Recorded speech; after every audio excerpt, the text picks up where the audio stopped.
안녕하세요. 박원일입니다. 제가 관심 있게 두는 주제가 생각하는 그리스도인을 위한 예수 이야기, 성서 다시 읽기, 신학 다시 하기 이런 주제로 지난 몇 년간 함께 공부를 하고 그랬습니다.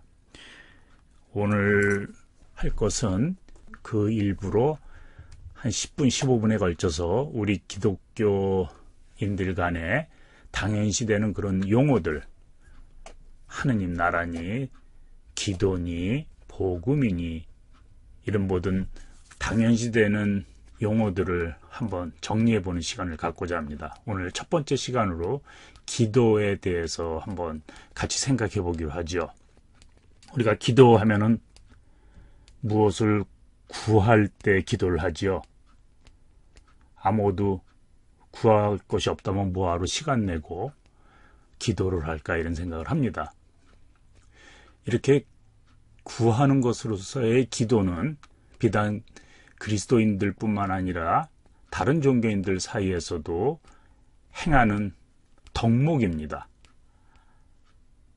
종교인이 아닐지라도 마음 가운데 바라는 것이 있고, 그래서 예전에 보면은 여인이 정한수를 떠놓고 새벽에 기도를 한다든가 불공을 드린다든가 모두 같은 의미입니다.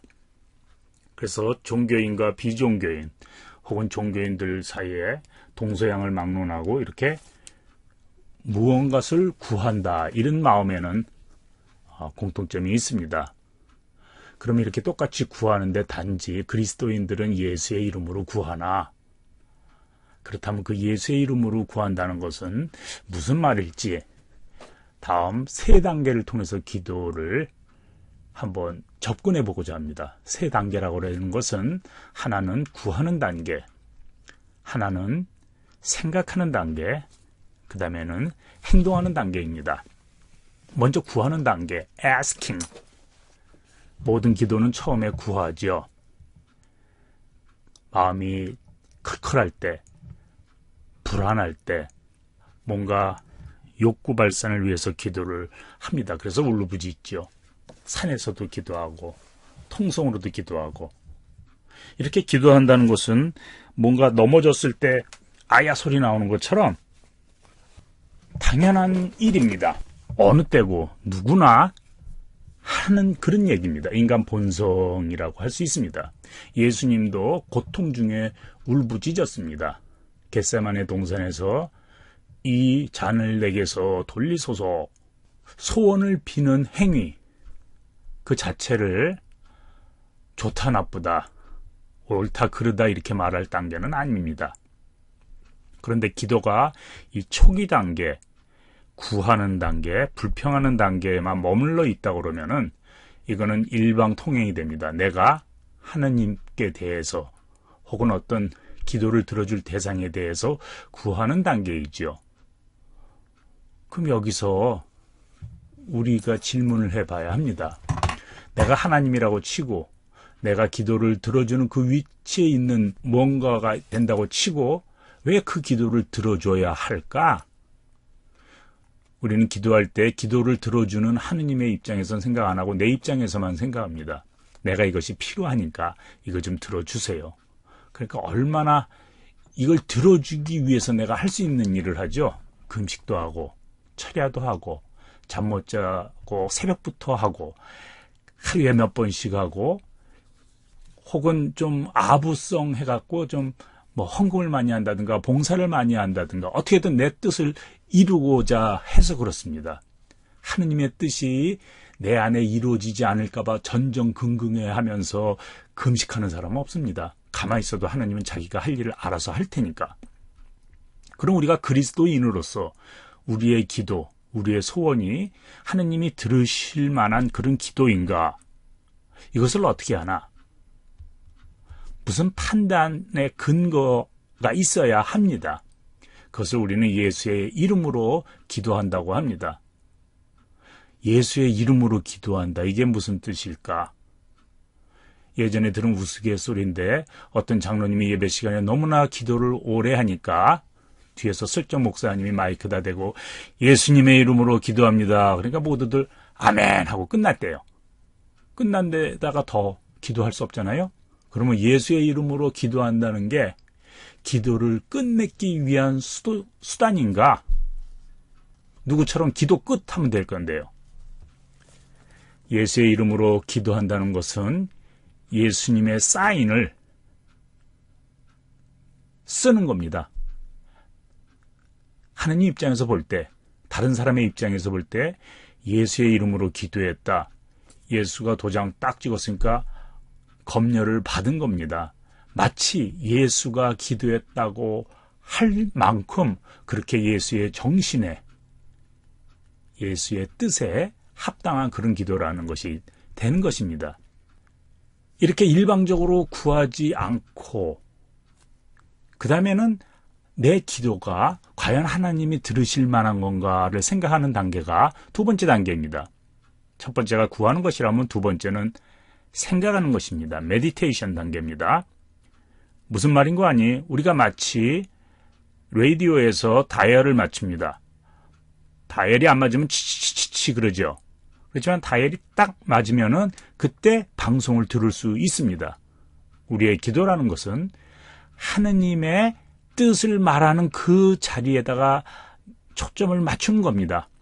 내가 맨 처음에는 정신이 없어갖고 일단 일방통행, 내가 하나님한테 얘기만 하지만은 그 다음에는 요 다이얼을 잘 맞춤으로 해서 하느님이 내게 말하는 그 목소리, 그것도 내가 같이 듣습니다. 이것이 두 번째 단계예요. 이것을 우리가 기독교 용어로는 회개라고 말합니다. 마음을 바꾸는 거. 근데 이것은 나중에 또 기회가 있을 때 얘기하기로 하고, 어떻든 지금까지는 내 뜻을 이루기 위해서 애써서 기도를 하는데 하나님의 뜻이 무엇일까를 생각해 봄으로써 내 뜻을 하느님 뜻에 맞추는 게 이게 두 번째 단계입니다. 하느님으로 하여금 내 뜻을 이루도록 하는 것이 아니라 내가 하느님 앞에서 잠잠해지는 그런 얘기입니다.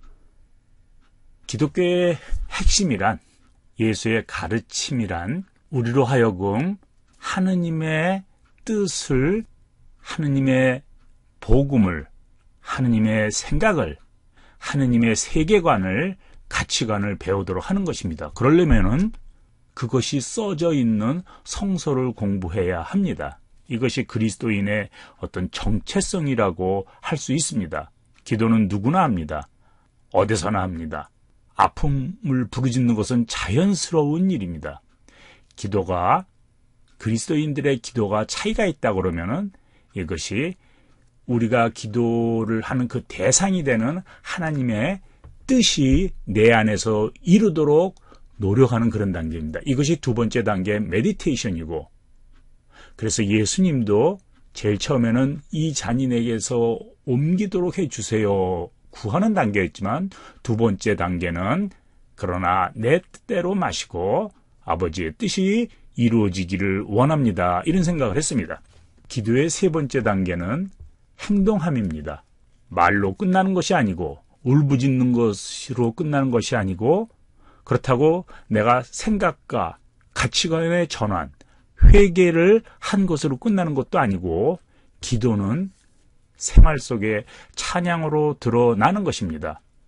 갑자기 웬 찬양인가 그럴 텐데, 구약에서 보면은 사람들이 제사장에 가서 제물을 바치고 그러죠. 그거는 기도하는 모습입니다. 그럴 때 제사장이 그 기도하는 사람한테 대한 뭔가를 얘기를 하고, 그래서 그 다음에 이 사람이 찬양을 해요. 그것이 시편에 보면은 나옵니다. 갑자기 울부짖다가 웬 내가 여호와를 찬양하리로다 이런 말이 왜 나오냐? 그거는 자기의 기도가 이루어졌다는 믿음 안에서, 내 욕구가 들어졌다는 건 아니에요. 그러한 기도를 해야 되는 그런 상황에서 이제는 하나님 편에서 봐갖고 내 마음에 평안을 찾은 겁니다. 그것을 그대로 가지고 가서 사는 거지요. 사무엘의 엄마 되는 한나가 얼굴이 그야말로 흑색이 돼가지고 이렇게 근심하는 얼굴로 왔지만 그 이후에는 다시는 근심하지 않았다고 그랬습니다. 기도를 통해서 응답이란 내 소원, 욕구가 충족되었다기보다는 내 소원, 욕구, 필요 앞에서 내가 그리스도인으로서 어떻게 살아야 될지를 깨달았다 하는 그런 의미입니다. 예수님이 보면 겟세마네 동산에서 기도한 후에 그대로 예루살렘으로 전진합니다. 앞에 죽음이 닥쳐 있을 것을 알고, 그렇지만은 자신의 기도를 통해서 깨달은 삶, 그것을 그대로 살아갑니다. 이 사람이 기도를 통해서 새로운 삶을 사는지 어떻게 할까? 물론 하나님이 알겠지만 그거는 우리가 하나님을 모르니까 그런 소리 하면 안 되고, 내가 안다. 근데 내가 나를 채점하면 100점 아니에요. 내 변화된 삶은 내 이웃에게 있습니다. 가족에게 있고 친구에게 있고, 어떻게 보면은 나를 미워하는, 나를 싫어하는 그 사람의 눈에 나타납니다. 내가 이 사람은 싫어하지만은, 생각은 다르지만은 저 사람 삶을 보니까 진짜 뭔가 다르다. 이런 느낌을 남에게 줄 수 있다 그러면 그건 기도가 성공한 겁니다. 간단히 결론을 해보면 그렇습니다. 기도라는 것은 현 자연 질서의 변화를 구하는 것이 아닙니다. 그것이 첫 번째 단계, 구하는 단계죠. 예외적인 것, 이 상황에서 어떻게 보면 그런 상황이라는 것이 여러 복합적인 요소로 인해 가지고 내가 지금 오늘에 여기 있게끔 했는데, 과거에 업이 됐든 무엇이 됐든 내가 현재 오늘 여기 있는데 그걸 다 무시하고 나를 여서 예외적으로 건지라, 그것이 아니에요. 그런 것이 첫 번째 구하는 단계라면은 현실을 보고 대하는 내 눈, 내 태도, 내 가치관을 바꾸는 단계입니다. 그게 두 번째 단계예요. 자연은, 환경은 변하지 않습니다. 혹은 변한다고 해도 내 손에 의해서 예외적으로 변하지 않습니다. 그렇지만 그 자연을, 환경을, 나를 어렵게 만들었던 이 상황을 보는 내 눈은 바꿀 수가 있습니다. 그것이 두 번째 단계입니다. 그리고는 새롭게 살아감입니다. 세상과 환경이 변하는 것이 아니고 내가 변해서 이제는 그것을 삶으로 드러내는 것이 우리 기도의 모습입니다. 예수님의 기도는 인간의, 그리스도인의 삶의 모범입니다. 예외가 아니고. 그래서 예수님도 그랬습니다. 나도 섬김을 받으려 온 것이 아니고 섬기려 왔다. 그런 말을 했습니다. 찬양과 마찬가지로 기도의 마침표는 찬양입니다. 마태복음의 산상수훈에 보면은 이같이 너의 빛을 사람 앞에 비치게 하여 저희로 너의 착한 행실을 보고 하늘에 계신 너희 하나님께 영광을 돌리게 하라. 내 기도가 이루어졌기 때문에 자랑하는 것이 아니고, 다른 사람들이 내 삶을 통해서 내 삶 속에 드러난 하나님을 볼 수 있다면 그것이 기도의 절정이라고 볼 수 있습니다. 굳이 전도라는 말을 하지 않아도 내 안에 드러난 하느님이 나를 변화된 삶으로 살 수 있게 할 것입니다. 이것이 기도의 시작이자 마침이고 절정입니다. 오늘은 여기까지